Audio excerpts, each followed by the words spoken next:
ඔයාලා දන්නවද වැස්සේ බණ ඇහුවොත් ඒකේ කර්ම විපාකය මොකක්ද කියලා? අහලා තියෙනවද? අහලා තියෙනව නම් තියෙනවා කියන්නේ නැත්තම් නෑ කියන්නේ. වැස්සේ බණ ඇහුවොත් ලැබෙන කර්ම විපාකේ වෙනසක් තියෙනවා. ඒක මම අද විස්තර කරලා දෙනවා. මඩගොඩේ බණ අහන්න සිද්ධ වුණොත්, ඒ කියන්නේ මඩ ගොඩක් හොයාගෙන ගිහිල්ලා බණ අහනවා. ඒක උඩ හිටගෙන බණ අහනව නෙවෙයි. බණ අහන්න යට සිද්ධ වෙන්නේ මඩ ගොඩක් උඩ. එතකොට එයාට මොකද්ද සිද්ධ වෙන කර්ම විපාකය?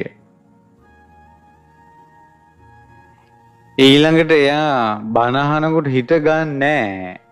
නමුත් හිතගෙන ඉන්න සිද්ධ වෙනවා. එතකොට මොකක්ද ඒකේ කර්ම විපාකය?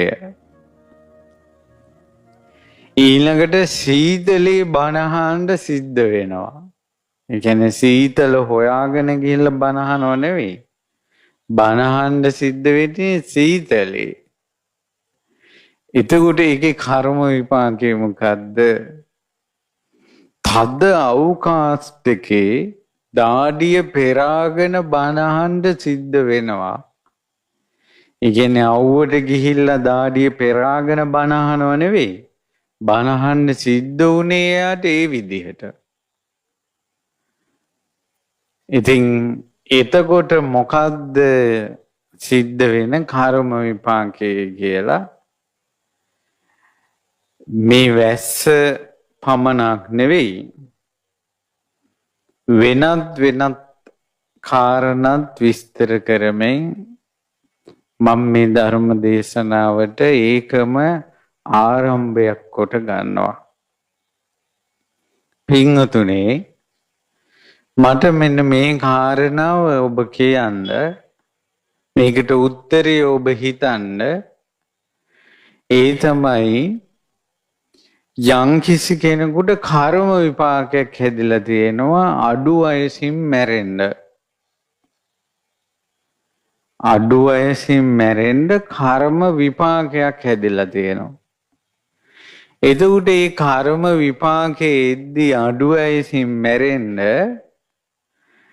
ඒ කර්ම විපාකේ දැන් වැස්ස වෙලාව කියලා විපාක නොදී තියෙනවද?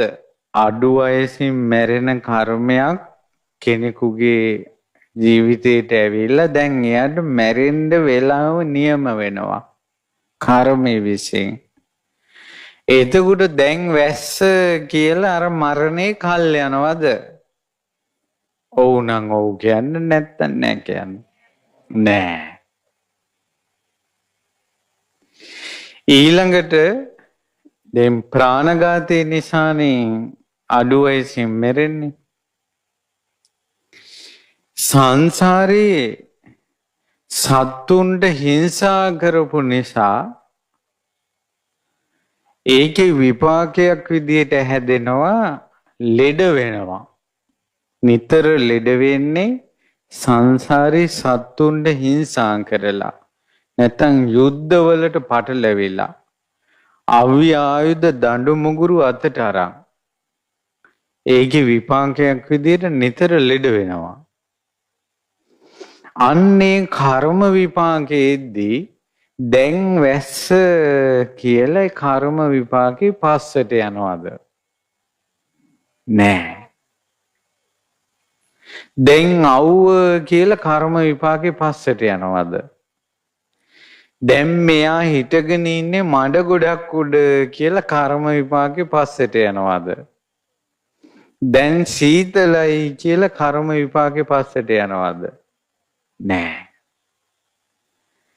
එහෙනම් කර්ම විපාක දෙද්දී සීතලද උණුසුමද වැස්සද අවුවද කියලා පාරිසරික සාධක කර්ම විපාකයට අදාළ නැහැ. සමහර වෙලාවට වැස්ස එනකල් කර්මේ බලාගෙන ඉන්න විපාක දෙන්න. පැහැදිලිද? ඔන්න කෙනෙක් සංසාරේ සොරකම් කරලා ඒකේ විපාකයක් විදිහට දුප්පත් පවුලක උපදිනවා. එතකොට ඒ සොරකම් කරපු කෙනා දුප්පත් පවුලක ඉපදෙන්න දැන් නම් වැස්ස වැඩි. පායපුම අම්මගේ බඩේ ඉපදෙනවා. දැන් වැස්ස වැඩි. මේ දුප්පත් පවුලේ අවුව වෙලාවක උපදිනවා කියලා කර්මය පස්සට යනවද? පස්සට යන්නේ. ඊළඟට සංසාරේ සොරකම් කරපේ වගේ විපාක විදිහට තමන්ගේ වස්තුව සොරු පැහැර ගන්නවා. තමන්ගේ දේවල් හොරු අර ගන්නවා. එතකොට ඒක වෙන්නේ සංසාරේ තමන් අනුන්ගේ දේවල් හොරකම් කරලා.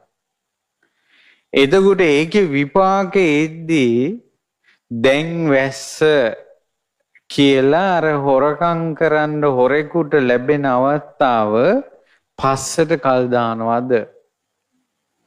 අවුව, සීතල, උණුසුම කියලා පාරිසරික සාධක මුල් කරගෙන කර්ම විපාකවල වෙනසක් වෙන්නේ නැහැ. මේක හොඳට අහගෙන ඉන්න මම මොකද්ද විස්තර කරන්න කියලා. ඔයාලගේ ජීවිතේ ඔයාලා හිතපු නැති කාරණාවක් විස්තර කරන්න.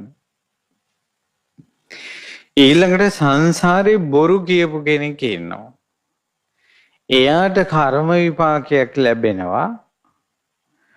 අභූත චෝදනාවලට ලක් වෙනවා. නොකරපු වැරදි වලට අහු වෙනවා. එතකොට අභූත චෝදනා එන්න නොකරපු වැරදි වලට අහු වෙන්න දැන් වැස්ස කියලා ඒ කර්ම විපාකේ පිටිපස්සට යනවද? අවුව කියලා පිටිපස්සට යනවද? පාරිසරික මෙයා දැන් හිටගෙන ඉන්නේ මෙයාට බනින්න හොඳ නැහැ. මෙයා දැන් මඩ ගොඩක් උඩ ඉන්නේ මෙයාට බනින්න හොඳ නැහැ. මෙයාට දැන් කුඩයක් තියෙනවා මෙයාට බනින්න හොඳ නැහැ. මෙයාට කුඩයක් නැහැ බනින්න හොඳ නැහැ කියලා නිന്ദා අපහාස වලට වැස්ස අවුව පින්න එයා ඉඳගෙන ඉන්න ඉරියව්ව බලපාන්නේ කර්ම විපාකෙද්දී. ඊළඟට සුරාපානය කරපු කෙනාට කර්ම විපාකයක් ලැබෙනවා. ඒ කර්ම විපාකේ තමයි එයා උමතු වෙනවා. පිස්සු හැදෙනවා. මානසිකව වැටෙනවා. එතකොට මානසිකව කෙනෙක් වැටෙන්න හෝ උමතුව ඉපදෙන්න හෝ හිත උමතු වෙන්න හෝ දැන් වැස්ස කියලා ඒ කර්ම විපාකේ පස්සට යනවද? දැන් මෙයා හිටගෙන ඉන්නේ කියලා කර්ම විපාකේ පස්සට යනවද? මඩ ගොඩක් උඩ ඉන්නේ කියලා කර්ම විපාකේ පස්සට යනවද? නෑ. කර්ම විපාකේ විපාක දෙනවා. බලන්නකො පින්වතුනි ඒ පටාචාරා දරුවෙක් බිහි කරද්දී හද්දා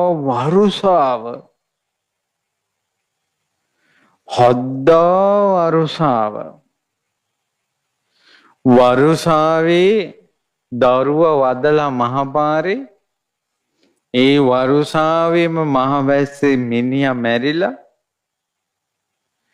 අර වැදෑමහ තමන්ම කඩාගෙන තමන්ම ඇඟ සුද්ධ කරගෙන එදා උපන් දරු පැටියට කිරි දීලා ස්වාමියාගේ මලකඳ දැකලා අඬ එක අතකින් දරුවා වඩාගෙන අනිත් අතින් කොලාතු කඩාගෙන මිනිසයාගේ මිනිය වහලා දරුවා අතට එල්ලගෙන අචිරවතී නදිය ළඟට අඬ යද්දී පුතා මගේ රත්තරනේ උඹ මෙගොඩ හිටපන් උඹගේ චූටි මල්ලි මං එගොඩ තියලා එනකල් කියලා පුතා මේ පැත්තේ තියලා ගඟේ දරුවා උස්සගෙන ගඟෙන් එහා පැත්තට ගිහිල්ලා දරුවා තියලා ඈ ගඟ මැදට එද්දි හැඩ පහරේ අරෙන් උකුස්සා දරුවා අරගෙන යනවා. මෙහින් දරුවා අම්මා අප්පුඩි ගහනකොට ගඟට පැන්නා. දැන් පටාචාරාට ඒ කර්මේ විපාක දෙද්දී මේ පටාචාරා ගඟ මැද ඉන්නේ කියලා කර්ම විපාකේ පිටිපස්සට ගියාද? පටාචාරා මහවැස්සේ තෙමෙනකොට මහවැස්සේ පාර මැද දරුවෙක් බිහි කරන ඇගේ කර්මය දැන් වැස්ස කියලා පිටිපස්සට ගියාද? ස්වාමියා සර්පෙක් දෂ්ට කළා මැරෙද්දී ඒ කර්මය පිටිපස්සට ගියාද වැස්ස කියලා? ගඟ මැද